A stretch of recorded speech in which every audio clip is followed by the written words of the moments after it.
લક્ષ્ય ન્યૂઝ, એક નજર, એક લક્ષ્ય. 31 ડિસેમ્બર નિમિત્તે ગાંધીનગર જિલ્લાના કલોલ શહેર અને તાલુકા પોલીસ દ્વારા સઘન વાહન ચેકિંગ અભિયાન હાથ ધરવામાં આવ્યું હતું. વર્ષની ઉજવણી દરમિયાન કોઈ અનિચ્છનીય બનાવ ન બને અને માર્ગ સલામતી જળવાઈ રહે તે હેતુસર પોલીસ દ્વારા કડક ચેકિંગ હાથ ધરવામાં આવ્યું. કલોલ તાલુકાના છત્રાલ ચોકડી, સ્વામિનારાયણ ગુરુકુળ સર્કલ તેમજ અંબિકા પોલીસ ચોકી આસપાસથી પસાર થતા તમામ 2 વ્હીલર અને 4 વ્હીલર વાહનોનું સઘન નિરીક્ષણ કરવામાં આવ્યું હતું. ચેકિંગ દરમિયાન વાહન ચાલકોના driving license, RC book, insurance સહિત મંજૂરી જરૂરી દસ્તાવેજોની તપાસ કરવામાં આવી.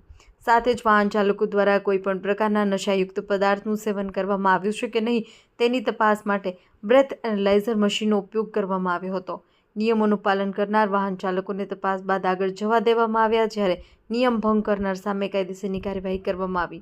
વિશેષ 31 ડિસેમ્બર વાહન ચેકિંગ અભિયાન દરમિયાન કલોલ તાલુકાના PI Shri R Parmar, PSI તેમજ પોલીસ કર્મીઓ હાજર રહી સઘન કામગીરી હાથ ધરી હતી. લક્ષ્ય ન્યૂઝ, સંજય નાયક.